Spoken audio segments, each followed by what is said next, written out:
3 مہینے ہونے والے تھے۔ علینا اپنی کلاس کے ایک جاہد نام کے لڑکے کے ساتھ ایک کرائے کے مکان میں رہتی تھی۔ صبح دونوں اکٹھے یونیورسٹی جاتے اور اکٹھے ہی واپس آتے تھے۔ اس سے پہلے وہ اپنی یونیورسٹی کے گرلز ہاسٹل میں رہتی تھی، مگر جاہد کی محبت میں گرفتار ہو کر وہ اس کی بغیر نکاح کی بیوی کا کردار ادا کر رہی تھی، جسے عام زبان میں گرل فرینڈ کہتے ہیں۔ علینا کی کچھ کلاس کی لڑکیوں نے اسے سمجھایا بھی تھا کہ اس طرح اپنے ماں باپ کے بھروسے کو نہ توڑو اور اپنی عزت خراب نہ کرو، مگر علینا انہیں یہ کہہ کر خاموش کرا دیتی کہ میری زندگی ہے، تمہیں کیا، میں جو بھی کروں۔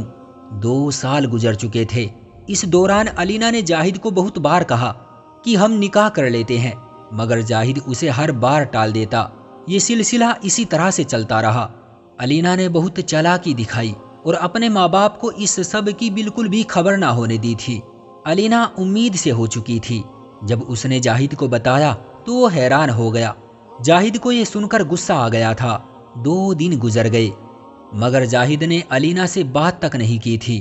وہ شخص جو 2 سال سے دن رات محبت کے نغمے گاتا تھا، وہ اب علینا کی طرف دیکھنا بھی پسند نہیں کرتا تھا۔ علینا بھی جاہد کے اس رویے سے بہت پریشان تھی۔ دوسری پریشانی اس کے پیٹ میں پل رہی تھی۔ اب جاہد رات کو دیر سے گھر آتا اور آ کر خاموشی سے سو جاتا تھا۔ علینا رات رو رو کر گزار دیتی، مگر جاہد کو اس کے رونے سے ذرا بھی فرق نہیں پڑتا تھا۔ ایک دن علینا نے جاہد کے قریبی دوستوں کو جاہد کی موجودگی میں بلایا اور انہیں پوری بات بتا کر کہا کہ بھائی پلیز آپ لوگ جاہد کو سمجھائیں اور اس سے پوچھیں یہ مجھ سے بات کیوں نہیں کرتا، میرا کیا قصور ہے۔ جاہد کے دوست بھی اسی کی طرح کے تھے۔ انہوں نے جاہد سے بات کرنا شروع کی۔ ایک دوست بولا کہ تم لوگ نکاح کیوں نہیں کر لیتے؟ علینا بولی میں نے بہت بار کہا ہے مگر یہ سنتے ہی نہیں ہیں۔ جاہد یہ بات سن کر ہنس پڑا۔ سب لوگ حیرت انگیز نگاہوں سے جاہد کو دیکھ رہے تھے۔ جاہد نے علینا کو کہا کہ تم باہر جاؤ۔ علینا نے کہا کیوں، میرے سامنے کہو جو کہنا ہے۔ جاہد گرج کر بولا دفع ہو جاؤ ادھر سے۔ علینا روتی ہوئی کمرے سے باہر چلی گئی۔ اسے جاہد کے رویے کا اتنا صدمہ پہنچا کہ وہ کمرے سے باہر جاتے ہی بے ہوش ہو کر زمین پر گر پڑی۔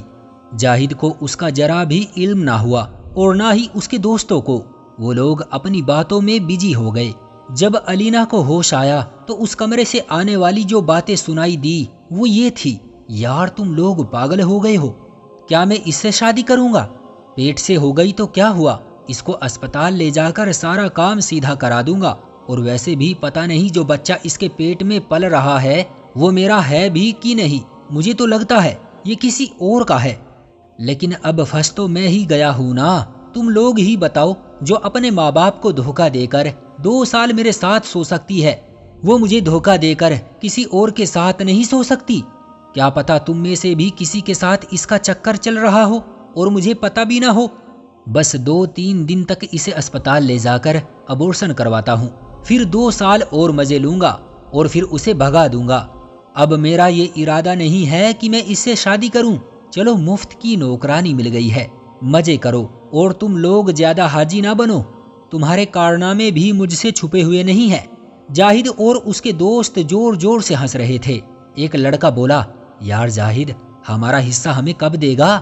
ارے یار اب یہ تمہاری ہی تو ہے، بس بچے والا معاملہ سیٹ کر لوں، اس کے بعد سب مل کر مزے کریں گے۔